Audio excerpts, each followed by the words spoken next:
하나님께서 저희들에게 주시는 말씀 요한복음 17장 6절에서 9절에 있는 말씀, 내가 선택한 것보다 주신 것이 항상 좋았다, 이런 제목으로 우리 하나님의 은혜 함께 제가 나누고자 합니다.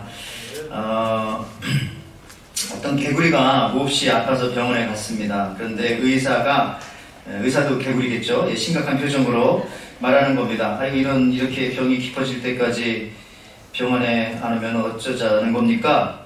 그러자 이 개구리가 그냥 좀 지나면 나을 것 같아서요. 그랬더니 의사 개구리가 나 참 이 약을 하루에 3번 드세요. 그리고 고개를 뒤로 젖히면 죽게 되는 병이기 때문에 절대 무슨 일이 있어도 고개를 뒤로 젖히면 안 됩니다. 근데 개구리가 알았다고 하고 집에 돌아갔는데 그날 저녁에 개구리가 죽음을 맞이하고 말았습니다. 왜 그랬을까요? 약을 먹다가 고개를 뒤로 젖혀가지고 여러분들 옆사람과 같이 한번 인사하겠습니다. 고개를 뒤로 젖히지 말고 고개를 돌려서 또 숙여서 우리 옆사람과 함께 당신은 하나님이 내게 보내주신 분입니다. 이렇게 한번 인사할까요? 당신은 하나님이 내게 보내주신 분입니다. 그리고 아까 기도하셨지만 오늘 또 아버지 날인데 참 그랬어요. 우리 해피 파더스데이 한번 옆사람과 한번 인사하겠습니다. 해피 파더스데이. 우리 아빠들 참 외롭습니다만은 하나님께서 위로해 주실 줄 믿습니다. 자, 어쨌든 오늘 우리는요, 이렇게 신약과 구약 이걸 먹고 병을 고치는 겁니다.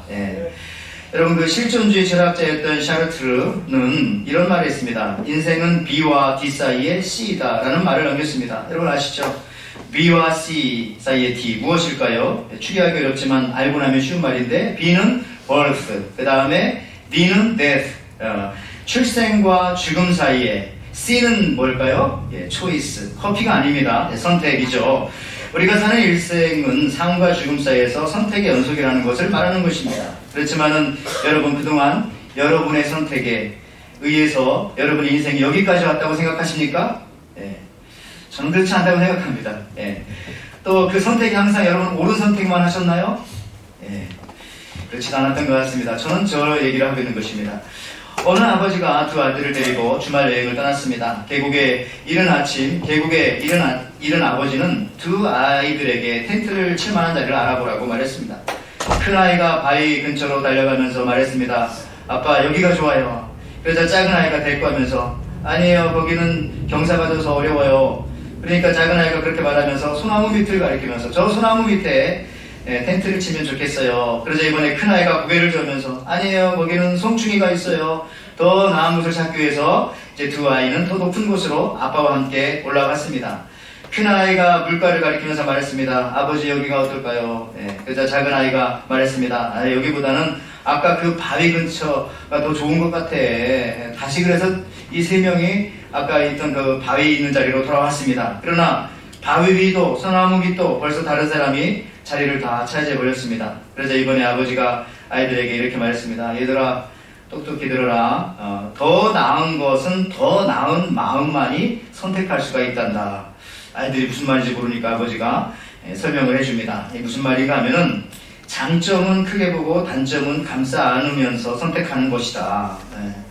그리고 또 여러분들에게 이번 선택이라는 것에서 말씀드리는데요. 사실은 제가 앞서 말씀드렸지만은 선택한다고 우리가 그 선택한 대로 이루어지는 것도 아닙니다. 그리고 지금처럼 대부분 그 선택이 그 라이트 타임에 정확한 때에 이루어진 것도 아니었고, 때로는 너무 이르거나 또 너무 느리거나 늦거나 하는 경우가 많이 있었습니다. 그래서 여러분들, 우리의 인생은 선택한다고 되어지는 것이 아니라 주어지는 것으로 되어지는 경우가 훨씬 더 많다는 겁니다.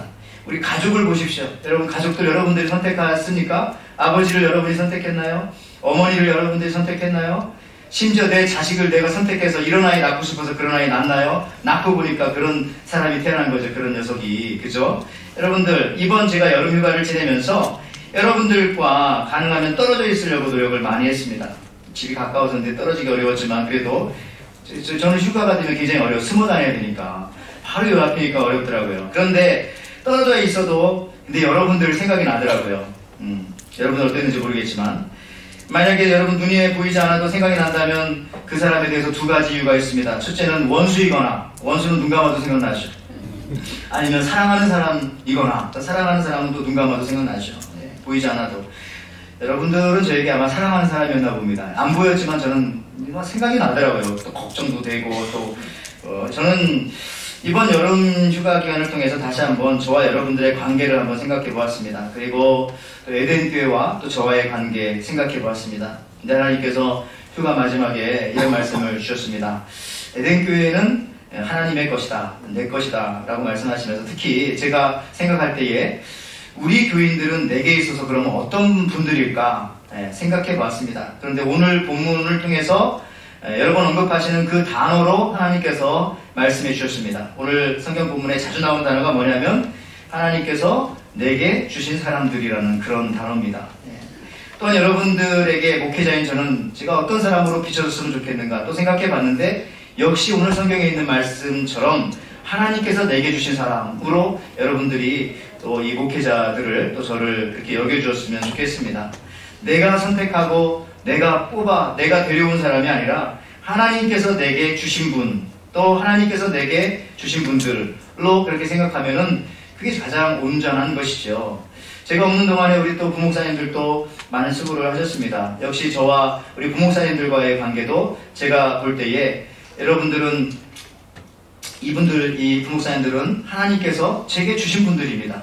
제가 선택해서 뽑아온 것이 아니라 제게 주신 분들이고 또 역시 저도 우리 부목사님들한테는 어떤 담임 목회자로 비춰졌으면 좋겠는가 하면은 하나님께서 내게 주신 분으로 그렇게 여겨졌으면 좋겠습니다. 여러분 이것이 없으면 기독교 안에서 어떤 인간관계도 아름답게 이루어질 수가 없습니다. 전도회도 사랑방도 부서도 전부 다 어떤 일을 하든지 이런 관계 속에서 우리가 맺어져야 합니다. 오늘 본문인 요한복음 16장을 보시면은 예수님께서 십자가를 지시기 전에 하나님 앞에 드렸던 기도의 내용입니다. 굉장히 긴 내용인데 세 가지로 요약할 수가 있습니다.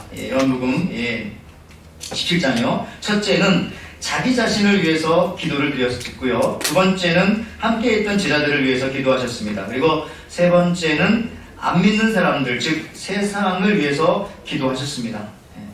그래서 이 요한복음 17장의 별명은 대제사장의 기도라고 하는 별명을 가지고 있는 그런 성경입니다.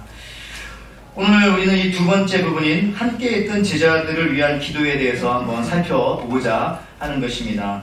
오늘 읽었던 요한복음 17장 6절 말씀 보시면은 세상 중에서 내게 주신 사람들에게 내가 아버지의 이름을 나타내었나니 그들은 아버지의 것이었는데 내게 주셨으며 그들은 아버지의 말씀을 지키었나이다. 여기 보니까 내가 선택한 사람이라고 지금까지 말하지 아니하시고 내게 주신 사람들이라고 그렇게 말씀하십니다.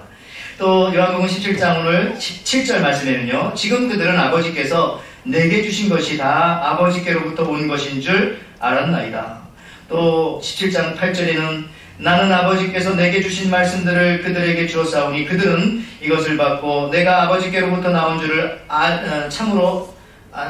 참으로 아오며 아버지께서 나를 보내신 줄도 믿었사옵나이다. 예수님은요 늘 하나님 아버지께서 모든 것을 나에게 주셨다라고 하는 생각으로부터 그의 삶을 시작하셨던 것입니다. 요한복음 17장 오늘 9절 말씀에도 내가 그들을 위하여 비옵나니 내가 비옵는 것은 세상을 위함이 아니요. 자 여기도 보십시오. 내게 주신 자들을 위함이니이다. 그들은 아버지의 것이로소이다. 우리 에덴교회 성도 여러분, 이 자리에 예배하는 성도 여러분, 모든 것을 하나님이 주셨다고 믿으면요 모든 것에 문제될 것이 하나도 없습니다. 특별히 오늘 본문에 자주 나오는 내게 주신 사람들이라고 하는 이 단어들, 특히 오늘 본문에서 말씀하시는 내게 주신 사람들이란 예수님에게 있어서는 12명의 제자들을 말합니다. 사실 우리가 성경에 읽어보면 예수님께서 제자들을 직접 선택했다라고 그렇게 생각할 수가 있습니다. 갈릴리 해변을 지나가시다가 너 나 따라오고 너 나 따라와. 그래서 베드로, 야고보, 요한, 안드레 이렇게 인도했다고 생각하는데 그게 아니더라고요. 보십시오. 누가복음 6장 13절 16절에 보니까 자 밝음에 그 제자들을 부르사 그 중에 12를 선택하여 사도라 칭하였으니 여기까지 보면은 예수님께서 추수한 것 같아요. 자, 곧 베드로라 이름을 주신 시몬과 그 동생 안드레와 야고보와 요한과 빌립과 바돌로메와 마테와 도마와 알페오의 아들 야고보와 셀롯이라는 시몬과 야고보의 아들 유다와 예수를 파는 자들 가룟 유다라. 근데 여기서 중요한 것은요, 이렇게 예수님이 제자들을 선택한 것처럼 보입니다마는 그 바로 앞절을 읽어보면은 예수님이 선택한 것이 아니라 하나님의 제자들을 예수님에게 보내주셨구나 라는 것을 알 수 있습니다. 예수님의 제자들을 받았구나 라는 것을 알 수 있습니다. 자, 누가복음 6장 12절 바로 앞절에 있는 말씀인데요. 이때에 예수께서 기도하시러 산으로 가서 밤새도록 하나님께 기도하시고, 그리고 아까 읽었던 아침에 밝음에 이렇게 나오는 겁니다. 그러니까 예수님께서 제자들을 선택하시기 전에 전날 밤 밤새도록 하나님 앞에 기도했다는 사실입니다. 그러므로 예수님은 항상 자신의 제자들을 하나님이 보내주신 사람들이라고 하는 그 믿음 속에 그들을 아끼며 사랑하며 협력하며 끝까지 사역을 완성했던 것입니다. 여기에 비밀이 있는 거죠. 설령 그 12명의 제자 그룹 안에 배신자가 한 명 있었습니다. 그러나 예수님은 이 가룟 유다에 대해서도 실망하지 않았습니다. 왜냐하면 이 가룟 유다조차도 하나님이 주신 사람들 중에 하나였기 때문에 그렇습니다. 필요하니까 주신 거예요. 그래서 우리 주님은 가룟 유다조차도 끝까지 포기하지 아니하시고 회개의 기회를 마지막 만찬석상에서까지 그에게 주시려고 노력하셨던 겁니다. 나와 함께 떡그릇에 손을 넣는 자가 바로 그다라고 하면서 마지막 기회를 주시죠. 여러분, 모든 것은 하나님이 주셨다고 믿으면 모든 것이 문제될 것이 없습니다. 많은 사람들이 내가 선택한 것인데 이것이 잘못되었다고 생각하기 때문에 거기서 실망하고 낙심합니다. 그러나 모든 것을 기도하고 주님이 주신 것이요, 주님이 내게 주신 사람들이라고 하는 것을 인정하며 살아가면요, 그때부터 그리스도인들은요, 어떤 상황이나 또 어떤 사람들을 만나도 절대 그들에게 낙망하거나 실망하지 않는 겁니다. 하나님이 주신 사람들이에요. 다 때가 되면 필요하니까 주신 사람들이라는 것이죠. 좋건 싫건 걸림돌이 되건 나의 길을 열어주건, 지금 당장으로서는 말이죠. 여러분, 이 파라다이스라고 하는 말 무슨 뜻입니까? 원래 이 파라다이스라고 하는 말은 이란 사람들이 쓰는 말, 페르시아어였습니다. 원래는 이게 가든이라고 하는 텅 빈 정원을 뜻하는 그런 단어죠, 파라다이스. 그래서 그 뜻은요, 텅 비었다라고 하는 의미에서 아무것도 없다라고 하는 의미가 이 파라다이스 안에는 들어있습니다. 즉, 아무것도 없다는 것을 깨달을 때에 파라다이스가 우리 마음속에 임한다는 거예요. 낙원이. 즉, 세상에 있는 모든 것이 다 내 것이다. 이 집도 내 거고, 내 가족도 내 거다. 내 자식도 내 자식이다. 내 남편이다. 내 아내다. 돈도 내 거다.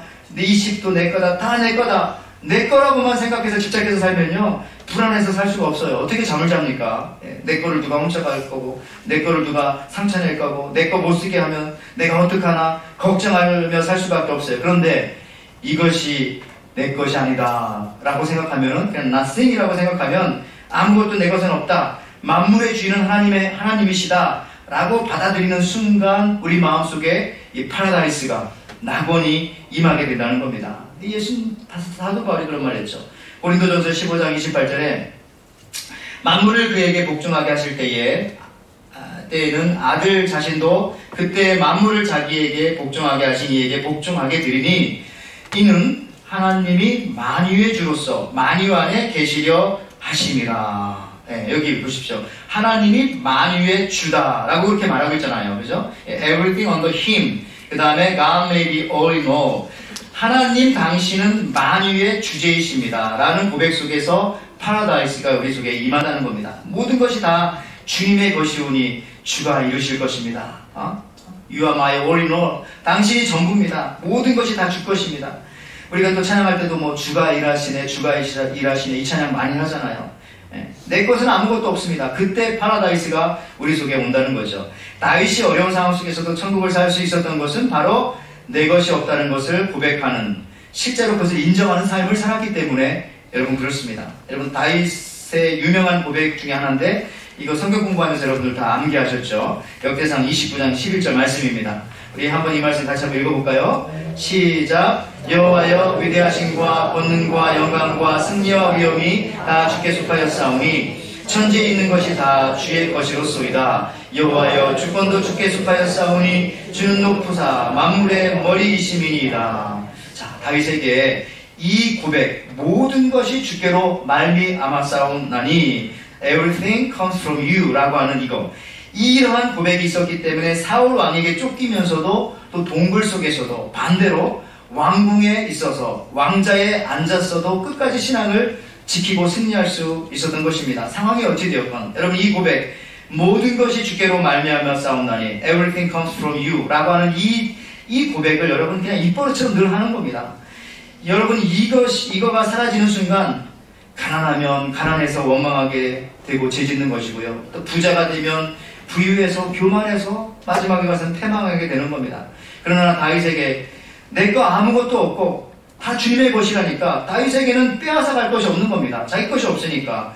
다 하나님의 것이기 때문에 다윗의 것은 하나도 없기 때문에 그 누구도 와서 다윗의 것을 빼앗아갈 수가 없습니다. 이런 다윗의 고백 속에서 하나님의 영광은 하나님의 사람 다윗을 통해서 더욱더 찬란하게 빛이 났던 것입니다. 여러분 제가 올해 이 휴가에 올해는 그 큰 섬에 갔었습니다. 비갈랜드에. 그래서 두 번째, 세 번째 가는 거지만은 주일에는 거기 비갈랜드의 코나에 가면은 1820년대에 설립된 가장 오래된 하와이 교회가 있더라고요. 거기 가서 이제 예배도 드렸는데 작년에는 제가 그 LA 동쪽에 100마일 떨어진 그 팜스프링스라고 하는 그런 도시에도 갔었습니다. 여러분 이 팜스프링스는요 라스베가스처럼 아무것도 없는 사막 한가운데 인공으로 조성된 그런 도시입니다. 이 도시는 아무것도 없는 그냥 사막에 있기 때문에 뭐 하나 그냥 경쟁력이 없습니다. 그런데 이런 여러 가지 부족한 도시가 지금은 너무나 유명한 도시가 되어 있습니다. 이 팜스프링스.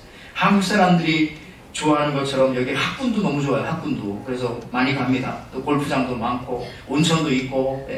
그런데 여러분 이 팜스프링스는 자기들의 부족함을 오히려 이용하여 위대한 도시가 되었는데요. 왜 그런지 아십니까? 여러분 사막 한가운데 있는 도시이기 때문에 다른 것이 다 부족하지만 자기들의 가진 경쟁력은 밤하늘의 별이다 이렇게 생각했어요. 그래서 이 도시는 밤에 가로등을 다 꺼버립니다. 그러니까 밤하늘의 영롱한 빛이 캘리포니아 그 어디에서보다 가장 아름답게 볼 수가 있습니다. 그래서 이 팜스프링스 이 CD 그 홈페이지에 가면 저런 사진들이 있습니다. 저 좌시아 나무가 있는 이런 것도 있고 이렇게 있단 말이죠. 여러분들 성도 여러분 마찬가지로 내 것은 아무것도 없고 모든 것이 다 하나님의 것이고 내 소유한 모든 것이 하나님이 주신 것이라는 것을 믿는 순간 우리는 부족함을 느끼는 것이 아니라 반대로 사막 한가운데 별처럼 영롱한 삶을 우리가 살게 되어지는 것이죠. 앞서 말씀드린 파라다이스, 아무것도 없는 곳이기에 거기에다가 우리가 꽃도 심고 나무도 심고 또 오아시스도 파고 집도 짓고 하면서 미래를 만들며 행복하게 사는 것입니다. 여러분들 다 있으면 진리죠. 다 있으면은. 우리 한국에서 여러분들 60년대 대학생으로 내지는 60년대 젊은 시절을 보냈던 여러분들 혹시 기억하십니까? 공원 벤치에 뭐 쉘브르의 우산 뭐 이런 영화 있었잖아요. 영화도 있었고 거기에서 음악이 아주 이게 대단합니다. 음악이 지금도 뭐 유명한데요. 근데 이 사실 1960년대 한국을 살아본 분들이면 알겠지만은 그 당시에 뭐 한국에 뭐 변변한 공원이 어디 있었습니까? 벤치도 없었어요. 벤치도. 근데 벤치도 없었고 심지어 뭐 우산도 없었을걸요. 우산도 있었나요? 멋진 우산은 없었습니다. 그러나 그 부족함 속에 아무것도 없기 때문에 오히려 미래에 대한 행복을 꿈꾸며 새로운 것들을 만들어가며 행복한 시절을 보냈던 것입니다. 여러분들 여기 보니까 이제 셀브레 우산 저기 라라랜드가 나오고 저 사람이 입었던 옷이 크리스찬 디오르에서 다 협찬한 거기 때문에 저 때부터 이제 크리스찬 디오르가 더 유명해지게 되었고요. 저 당시에 이제 쉐브레 우산이 뭡니까? 그 닥터집하고 그 다음에 그 바람과 함께 사라지다 이 세 가지가 같은 해에 나왔기 때문에 칸 영화제에서 대상을 받았지만은 아카데미상 못 받았다고 하는데 어쨌든 이런 건 집어치우고 어쨌든 여러분들 아무것도 없는 그 시간대 우리가 쉘브레 우산이라는 음악을 들으면서 막 행복하게 살았고 그때 연애하고 그때 다 이렇게 가정을 이루고 했다고요. 지금은 많이 있어도 덜 행복하지 않습니까? 여러분들 우리의 삶도 우리 교회도 하나님이 내게 주신 사람들도 나조차도 좀 부족하기 때문에 오히려 더 아름다울 수가 있는 겁니다. 또 만들어가면 되는 거니까요. 더 나아가서 내 것은 없다. 다 주의 것이다 할 때 행복하게 되는 것입니다. 여러분 요나도 모든 것이 다 주께로부터 왔다고 고백할 때에 그의 불순종의 문제가 풀리기 시작합니다. 그러니까 그때부터 기도하기 시작하고 물고기 뱃속에서 나와서 귀한 하나님의 사역자가 되는 겁니다. 요나서 2장 1절에서 3절 말씀 보시면은 요나가 물고기 뱃속에서 그의 하나님 여호와께 기도하여 이르되 내가 받는 고난으로 말미암아 여호와께 불러 아뢰었더니 주께서 내게 대답하셨고 내가 수온의 뱃속에서 부르짖었더니 주께서 내 음성을 들으셨나이다. 주께서 나를 깊음 속 바다 가운데 던지셨으므로 큰 물이 나를 둘렀고 큰 파도와 큰 물결이 다 내 위에 넘쳤나이다. 여러분, 이게 그런 고백이죠. 풍랑도 주님이 주신 것입니다. 물고기도 주님께서 보내주신 겁니다. 나를 물속에 던진 것은 뱃사람들이 아니라 하나님이십니다 라고 하는 것을 깨닫고 이것을 고백하며 기도하는 순간 요나의 불순종의 문제가 풀리기 시작하고 그의 앞길이 열리기 시작하는 거죠. 고통조차도, 풍랑조차도, 모든 것, 내던짐조차도 하나님으로부터 시작되었다라는 거죠. 모든 것이 주께로부터 왔다라고 하는 고백 속에서 우리는 승리하는 겁니다. 왜냐하면 주님이 주신 것들은 다 결말이 좋거든요. 그래서 안심하고 지금은 조금 부족하지만 감사하고 그렇게 살아가는 겁니다. 여러분, 우리 창세기의 요셉을 한번 보십시오. 사실 요셉이 그 보디발 아내의 모함을 받고 감옥에 들어가게 됩니다. 그런데 감옥 속에서 술 맡은 관원장과 떡 맡은 관원장을 만나게 됩니다. 그때 요셉은 감옥 안에서 이 한 방을 쓰는 이 떡 맡은 관원장, 술 맡은 관원장조차도 하나님이 이 시간에 내게 주신 사람들이라고 분명히 생각을 했습니다. 여러분들, 감옥에서 내가 선택할 수 있는 것이 뭐가 있나요? 감옥 가보셨어요? 네, 감옥 가면은 주는 옷을 입어야 되고, 옷을 벗으라면 벗어야 되고, 먹으라고 주는 밥을 그걸 먹어야 되고, 내가 선택할 수가 없잖아요. 밤에 자기 싫어도 불을 끄면 자야 되고, 아침에 일어나기 싫어도 불을 켜면 일어나야 되고, 내가 초이스할 수 있는 것은 아무것도 감옥은 없습니다. 자, 마찬가지로 지금 요셉은 감옥에 있었습니다. 근데 그때 두 사람이 들어왔죠. 떡 맡은 관원장과 술 맡은 관원장. 그때 요셉은 생각한 거죠. 아, 이 시간 여기에 하나님이 내게 주신 사람들이구나. 저 두 관원장 내가 유심히 살펴봐야지. 내게 주신 것들이니까 소중하잖아요. 살펴본 겁니다. 자, 살펴봤더니 창세기 40장 6절에서 8절 말씀에 아침에 요셉이 들어가 보니 그들에게 근심빛이 있는지라 요셉이 그 주인의 집에 자기와 함께 갇힌 바로의 신하들에게 묻되 어찌하여 오늘 당신들의 얼굴에 근심빛이 있나이까? 그들이 그들에게 이르되 우리가 꿈을 꾸었으나 이를 해석할 자가 없도다. 요셉이 그들에게 이르되 해석은 하나님께 있지 아니하니까 청하건대 내게 말하소서. 여러분들, 이 요셉은 같은 감옥에 갇힌 얼굴빛, 그 간원들의 얼굴빛을 유심히 관찰했다는 거죠. 왜 관찰했다고요? 하나님이 내게 주신 사람들이기 때문에. 여러분들한테 한번 질문할게요. 오늘 여러분 교회 오시면서 옆 사람 얼굴 본 사람 있어요? 옆 사람 얼굴 보면서 아, 저분 오늘 왜 저렇게 밝게 하고 있지? 무슨 좋은 일이 있나? 저분은 왜 저렇게 우울하지? 무슨 일이 있었던 것인가? 혹시 그런 생각 해보신 분 계십니까? 그런 거 해야 된다고요. 왜냐하면은 하나님께서 여러분들에게 다 주신 사람들이에요. 옆에 있는 사람들이. 우리가 함께 신앙생활하는 그런 사람들이. 하나님께서 이 시간 그 사람들을 통해서, 내게 주신 사람들을 통해서 하나님께서 역사하시거든요. 여러분도 요셉도 마찬가지입니다. 이 두 사람들을 내게 주신 사람들이기 때문에 자세히 살펴봤다는 거죠. 그래서 결국은 나중에 이 꿈을 해석해주고 술 맡은 관원장에 의해서 2년 뒤에 감옥에서 나와 이집트의 총리 대신 프라임 미니스터가 되는 것입니다. 여러분, 어떻게 자신도 추스리기 힘든 이 감옥에서 다른 사람들의 얼굴빛까지 그렇게 관찰할 수 있었을까, 요셉이? 다시 말하자면 내게 보내준 사람이라고 하는 것을 요셉은 분명히 믿었어요. 하나님께서 역사하신다는 사실들을. 그러니까 요셉이 인생에 성공할 수밖에 없었던 것입니다. 여러분, 성경에서 가장 성공했던 사람을 세상적으로 말하라면은 다니엘하고 요셉이에요. 왜냐하면 제일 높은 자리까지 올라갔거든요. 자, 이 요셉이 이렇게 성공할 수 있었던 것은 학문이 뛰어나서가 아닙니다. 요셉 공부 학교 갔어요? 안 갔잖아요. 구덩이에 들어갔다 종살이 하다가 감옥 갔다가 그냥 총리 대신 돼버린 겁니다. 학교 우학입니다. 학벌이 좋았나요? 요셉이 카이로 대학 나왔나요? 안 나왔어요. 좋은 부모 요셉이 만났나요? 아닙니다. 오히려 자식 교육 못 시켜가지고 형제들에게 배신당했습니다. 그렇다면 요셉의 인생에 어떻게 이렇게 큰 성공을 가져올 수 있었을까? 이유가 뭡니까? 이 사람들 하나님이 내게 주시긴 사람들이야 라고 생각하면서 그 사람들 잘 관찰했기 때문에 여러분, 스토커가 되라고 하는 말이 아닙니다.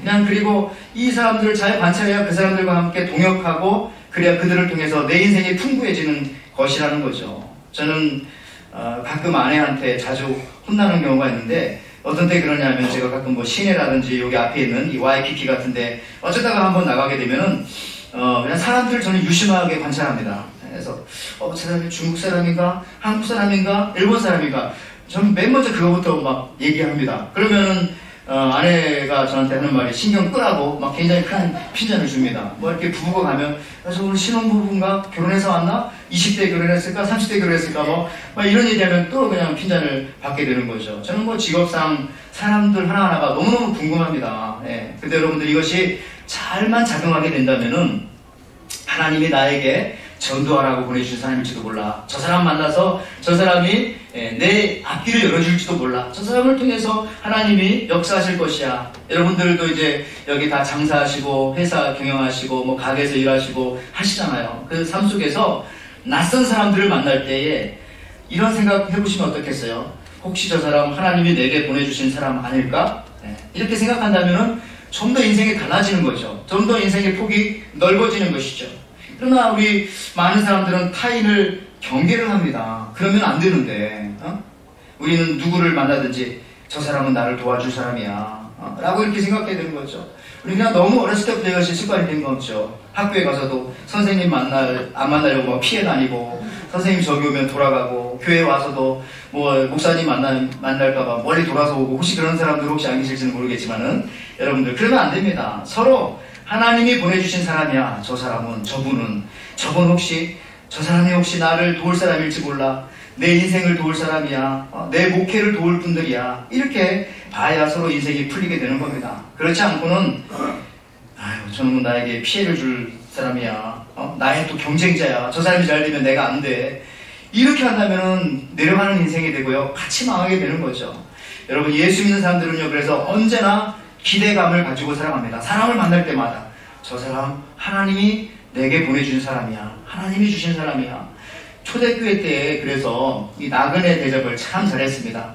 혹시 나그네가 하나님이 내게 보내주신 분들은 아닐까 생각을 했던 것이죠. 여러분들 우리 교회로 말하자면은 방문하시는 분들 또 여행 오신 분들 그 나그네들 그죠? 우리가 오늘 만나고 앞으로 평생 죽을 때까지 안 만날지도 모르는 분들이지만은 그분들을 잘 대해야 되고 우리가 뭐 교회뿐만 아니라 우리 삶 속에서도 한 번 만나고 영 안 만날 것 같은 사람한테도 우리가 잘 해드려야 되는 것은 하나님이 내게 주신 분일 가능성이 있기 때문에 그런 것이죠. 여러분 히브리서 13장 1절 2절 말씀 보십시오. 형제 사랑하기를 계속하고 손님 대접하기를 잊지 말라. 이로써 부지 중에 천사들을 대접한 이들도 있었느니라. 예, 그래서 우리 초대교회 사람들은요. 교회 누가 오면은 늘 잘 대접해줬어요. 혹시 이 사람이 하나님이 보낸 천사가 아닐까? 혹시 저분이 하나님이 보낸 천사가 아닐까? 예, 그래서 또 교회가 잘 되고 또 부흥하고 행복하고 주님을 잘 믿었던 겁니다. 여러분 이런 마음, 이런 믿음이 있었기 때문에 이런 믿음 속에서 우리 사도 바울 보십시오. 사도 바울은 이렇게 고백할 수 있겠네요. 이렇게 정의할 수 있겠네요. 사도 바울은 선택하지 않고 처한 상황에 늘 적응합니다. 자기가 선택하려고 하지 않고 주님이 주신 상황을 받아들이면서 거기에 맞춰 살아가려고 한다는 것이죠. 왜? 모든 것이 하나님께로부터 왔음을 알기에 굳이 다른 걸 선택할 필요가 없는 겁니다. 상황에 맞게 적응하며 아름답게 만들어 나가는 겁니다. 이게 바로 능력 있는 크리스찬이에요. 빌립보서 4장 12절 말씀입니다. 나는 비천에 처할 줄도 알고 풍부에 처할 줄도 알아. 모든 일 곧 배부름과 배고픔과 풍부와 궁핍에도 처할 줄을 아는 일체의 비결을 배웠노라. 여러분 이게 프로 신앙인이에요. 여러분 아마추어와 프로의 차이가 뭡니까? 이렇게 글 쓰는 것을 비유를 들자면요. 아마추어 작가는 언제 글을 씁니까? 자기가 쓰고 싶을 때만 쓰는 거예요. 쓰고 싶을 때만. 그렇지만 프로 작가는 언제 글을 써요? 쓰기 싫어도 써야 되고 마감 시간이 다가오면은요 그 시간에 맞춰가지고 막 생각이 안 나도 뭐 머리를 쥐어짜고 쓰는 것입니다. 여러분 신앙에서도 마찬가지예요. 프로와 아마추어가 있습니다. 아마추어는 그냥 자기가 기분 좋으면 신앙생활 잘하고 기분 좋으면 막 예배 나와서 기도하고 찬양하고 하지만 또 뭐 이상한 일들 생기면 찌그러들고 그러면 이게 프로가 아니라 아마추어인 거죠. 프로는 상황 상관하지 않고 이 사도 바울처럼 여기에 처할 줄도 알고 저기에 처할 줄도 알고 이런 사람 오면 이렇게 대하고 저런 사람 오면 저렇게 대하는 겁니다. 여러분들 글 쓰는 사람 얘기가 나왔으니까 그렇지 글 쓰는 사람을 영어로 뭐라고 합니까? 라이터라고 하죠. 라이터 W-R-I-T-E-R 근데 여러분들, 여러분 레스토랑 가면 옆에서 여러분들 시중 들고 기다려주는 사람 뭐라고 합니까? 그렇죠. 기다려주니까 웨이터라고 합니다. 웨이터. 그죠? 근데 이게 어원이 같은 거, 어원이 원래. 라이터하고 웨이터하고. 기다려주는 사람이라는 뜻입니다. 여러분들, 전문 작가는 영감이 떠오를 때만 쓰는 것이 아니라 영감이 안 떠올라도 만들어 써야 하는 것입니다. 이것이 프로. 실제로 여러분 그 톰 소여의 몸을 썼던 미국의 대작가인 마크 트웨인에게 어떻게 그렇게 글을 잘 쓰냐고 어떤 사람이 비결을 묻자 이분이 이렇게 유명한 얘기를 했네요. 들어보세요. 나 자신이 글 쓰는데 소질이 없음을 발견하는데 15년이 걸렸습니다. 하지만 글쓰기를 포기할 수 없었습니다. 계속 써야만 했습니다. 왜냐하면 그때 이미 나는 유명한 작가가 되어 있었으니까요. 이게 바로 프로입니다. 안 되는 것도 막 하다 보면 나중에 프로가 된다는 거죠. 우리 프로 신앙인 바울처럼 어떤 상황에서도 적응하는 일체의 비결을 갖는 것. 그 비결이 어디 있다고요? 이 모든 것은 다 하나님께서 주신 것이다. 사람도 마찬가지고 상황도 마찬가지고 모든 것은 다 주님이 허락하셨기 때문에 내 앞에서 이루어지는 것이다 라고 생각할 때 모든 것이 다 약이 되는 거죠. 여러분 인생 살다가 어려운 사람 만날 수 있습니다. 그러나 그런 사람도 내게 필요하기 때문에 하나님께서 내게 주신 사람들이라는 것을 깨닫게 된다면 거기서 놀라운 발전이 있는 것입니다. 다윗을 보십시오. 다윗은 자기를 죽이려고 달려드는 사울 왕을 죽일 기회가 3번이나 있었습니다. 근데도 그를 제어하지 않았어요. 왜냐하면 사울 왕 역시 하나님이 내게 주신 사람이라고 그렇게 다윗을 믿었기 때문에 그렇습니다. 잠언 16장 4절에 여호와께서 온갖 것을 그 쓰임에 적당하게 지으셨나니 악인도 악한 날에 적당하게 하셨느니라. 여러분 우리가 선택하지 않고 주신 것을 받기 위해서 그렇다면 우리가 어떻게 해야 합니까? 기도해야 됩니다. 굉장히 간단하죠. 마태복음 7장 7절이잖아요. 구하라 그리하면 너에게 주실 것이요 찾으라 그러면 찾아낼 것이요 문을 두드리라 그리하면 너에게 열릴 것이니. 여러분 우리가 직접 선택하는 것보다 항상 받은 것이 좋았습니다. 주신 것이 항상 더 좋았습니다. 맞죠? 네. 그렇다면 어떻게 하면 주신 것을 받을 수 있나요? 그냥 이 말씀처럼 성경의 진리의 말씀 간단하게 말하죠. 구하라고요. 내 이름으로 기도하라고 그렇게 말씀하십니다. 이것을 실천하는 사람만 주시는 것을 받을 수 있는 것입니다. 그래서 여러분들 기도의 자리에 빠짐없이 나오시기 바랍니다. 예배의 자리에도 여러분 나오시기 바랍니다. 그래야 여러분에게 주시는 분들과 함께 아름다운 사역을 동행할 수가 있는 것이죠. 말씀 마치면서 예수님께서는 믿음의 동지들이요 동역자들이었던 제자들을 보고 뭐라고 했다고요? 하나님께서 내게 주신 사람들이라고 그렇게 분명하게 말씀하고 계십니다. 하나님께서 내게 주신 사람들이기에 그 사람들은 귀한 사람들입니다. 하나님께서 기도에 응답을 주시더라도 그들을 통해서 나에게 응답을 주실 것입니다. 때로는 내게 주신 사람들, 내게 주신 상황들을 통해서 감옥 같은 상황에서 나를 건지실 것입니다. 그러므로 우리가 서로가 서로에게 당신은 하나님이 내게 주신 사람들임을 믿고 그렇게 고백하며 우리가 서로 살았으면 좋겠습니다. 특히 오늘 아버지 주일이기도 한데 우리에게 있어서 그 무엇보다도 소중한 가족들은 분명 내가 선택한 것이 아닙니다. 부모, 형제, 친척들이야말로 하나님의 나를 위해서 주신 사람들입니다. 하나님의 선물이죠. 주님이 주신 선물 여러분들 잘 받으시고 잘 사랑해 주시고 또한 이것이 육신의 가정뿐만 아니라 우리 믿음의 우리 가족들 안에서도 우리 믿음의 우리 에덴 식구들 안에서도 더욱더 그리하셔서 주님께서 예비하신 귀한 축복들을 다 받아 누리시는 저와 여러분들 되시기를 주님의 이름으로 축원을 드립니다. 아멘.